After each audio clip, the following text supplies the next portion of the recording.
నేను ఈరోజు కొత్త వంటకంతో మళ్ళీ మీ ముందుకు వచ్చాను. నేను చేసేది టమోటా రసం. ఈ రసం ఎవరైనా చేసుకోవచ్చు, ఈజీగా సులువుగా ఇంట్లోనే చేసుకోవచ్చు. బ్యాచిలర్ కూడా గబగబ వెళ్ళిపోయి బయటికి వెళ్ళిపోయే వాళ్ళు కూడా చక్కగా చేసుకోవచ్చు, సులువుగా అయిపోతుంది. పండిన 2 టమాటాలు తీసుకుని బాగా లోతుగా కాకుండా పైన ఇలా కట్ చేయాలి.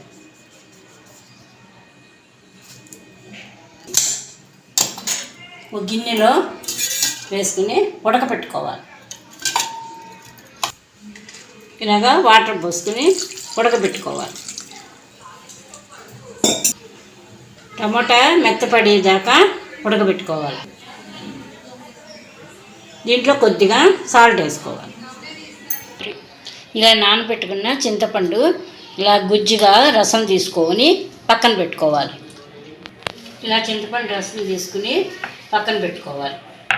ఇలాగా టమాటాలు మెత్తగా ఉడికాక ఇలా ఒక ఉల్లిపాయ తీసుకుని 2 పచ్చిమిరపకాయలు సన్నగా కట్ చేసుకుని పక్కన పెట్టుకోవాలి.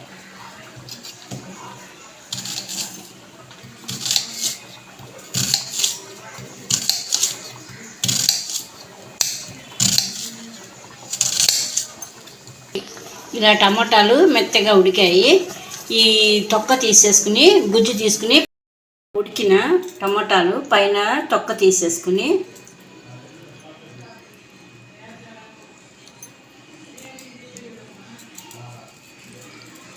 చూసారా, ఇలా అంటే అలా వచ్చేస్తున్నాయి. ఉడికితే బాగా ఇలా తొక్క తీసుకుని మెత్తగా గుజ్జులా చేసుకోవాలి.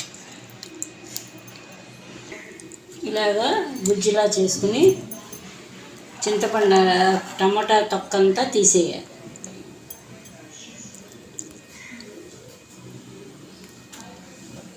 ఈ చింతపండు గుజ్జు చేసుకున్నాం కదా కప్పు, దీంట్లో పోసుకోవాలి. ఇలాంటి మందపాటి గిన్నె ఒకటి పెట్టుకుని స్టవ్ మీద ఆయిల్ వేసుకోవాలి.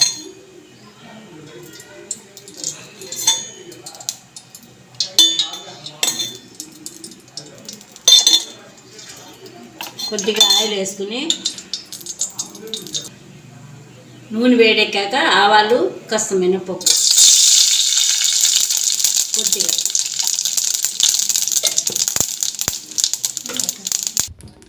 ఇలాగా సన్నంగా తరుక్కున్న ఉల్లిపాయలు కూడా ఇందులో వేయాలి.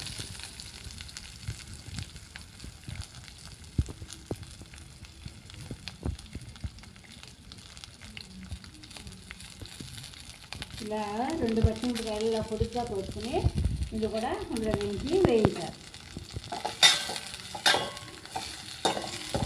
ఇలాగ 4 వెల్లుల్లిపాయలు నలగకుండా మెత్తగా కాకుండా తొక్కుని ఇందులో వేసుకోవాలి.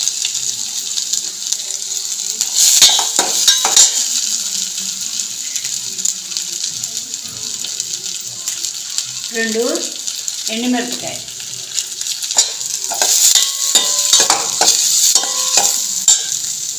కొద్దిగా కరివేపాకు,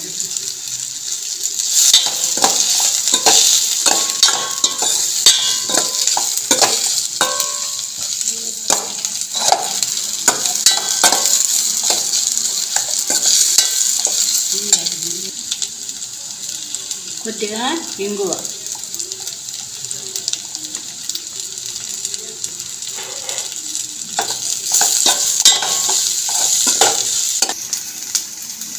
కొద్దిగా జీలకర్ర పొడి,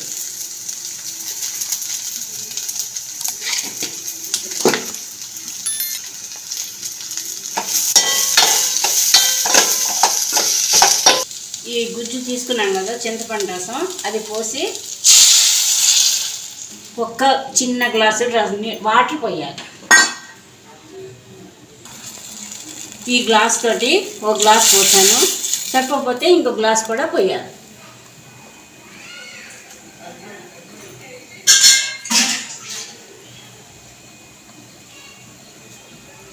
ఇంకో కొద్దిగా గ్లాస్ కూడా పోసాను.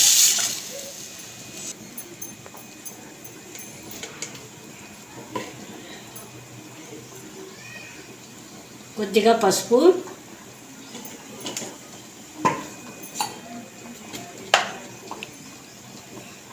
కొద్దిగా కారం తగినంత,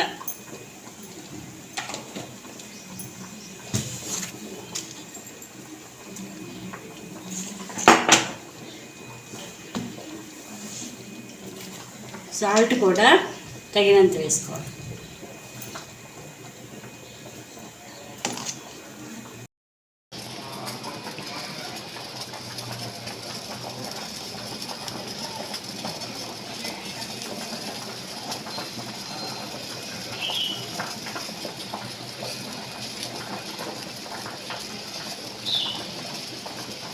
ఇందులో కాళ్ళతో ఉన్న కొత్తిమీర పైన వేసుకుంటే మంచి టేస్ట్ వస్తుంది.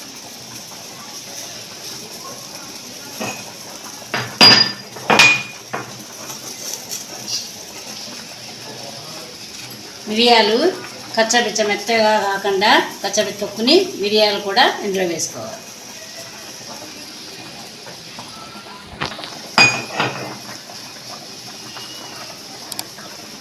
బెల్లం కూడా చిన్నది.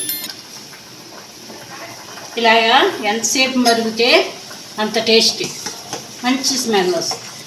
చూసారా ఎంత బాగుందో స్మెల్, చాలా బాగుంది.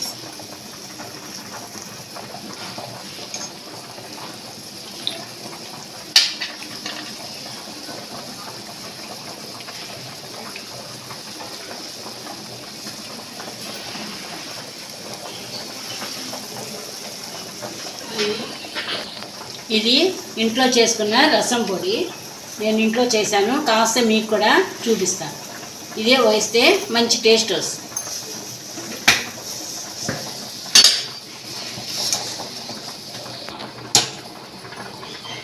ఆ రసం పొడి ఒకటి వేస్తే మంచి టేస్ట్ బాగుంటుంది.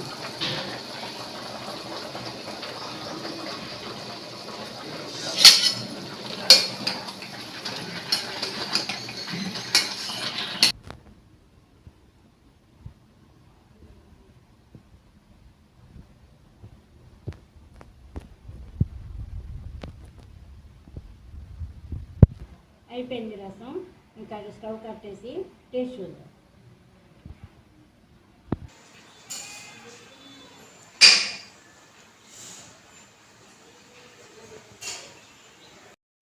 కొద్దిగా అన్నం పెట్టుకుని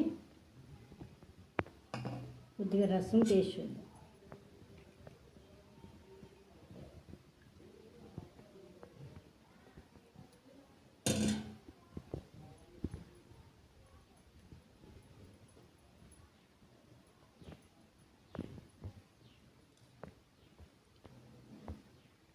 వావ్, చాలా బాగుంది. ఎంతో రుచికరమైన టమాటా రసం చేశాను కదా, మీరు కూడా ఇంట్లో ట్రై చేసుకుని ఎలా ఉందో చెప్పండి. లైక్ చేయండి, కామెంట్ చేయండి. మళ్ళీ కొత్త వంటకంతో మేము ముందుకు వస్తాం. మనీ కొబ్బరి.